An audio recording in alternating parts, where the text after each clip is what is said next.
susunod na programa ay rated PG. Patnubay at gabay ng magulang ay kailangan sa mga batang manonood.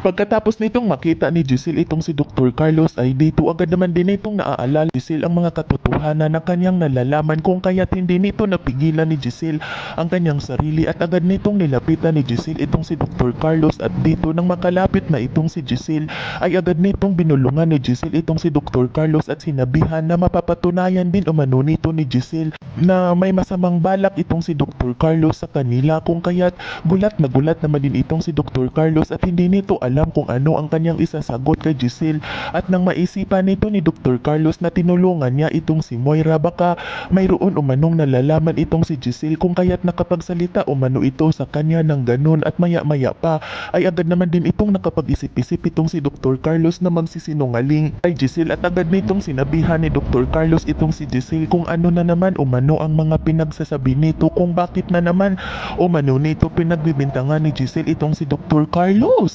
At dito agad naman din itong sinagot ni Giselle itong si Dr. Carlos na hindi umano nito pinagbibintangan ni Giselle itong si Dr. Carlos bagkus mayroon lang umano itong nalalaman itong si Giselle tungkol kay Dr. Carlos at kailangan umano nitong alamin ni Giselle at mapatunayan na tama umano ang katotohanan ng kanyang nalalaman upang hindi na umano ito makapagsinungaling pa itong si Dr. Carlos sa kanila. Nakasabot pala umano ito sa kanyang hipag na itong si Moira kung kaya't nanlaki ang mga mata ni Dr. Carlos pagkatapos nitong marinig ni Dr. Carlos ang pangalan ni Moira pagkatapos nitong banggitin ni Giselle sa kanya at dito agad naman din itong sinabihan ni Dr. Carlos itong si Giselle na huwag umano itong basta-basta magtitiwala kung mayroon man umano itong naririnig at dapat umano nitong alamin ni Giselle ang katotohanan bago umano ito mangsugod ng tao dahil pwede umano nitong ipakulong ni Dr. Carlos itong si Giselle sa pamimintang umano nito sa kanya. Ngunit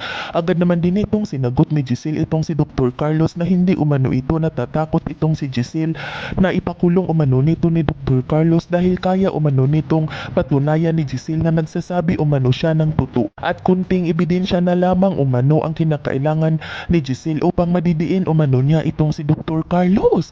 Sa kadahilanan na bigla itong napatahimik itong si Dr. Carlos at maya-maya pa ay nagpapaalam na ito kay Giselle at sinabihan nito ni Dr. Carlos itong si Giselle na wala umanong hantungan ang kanilang pag-uusap.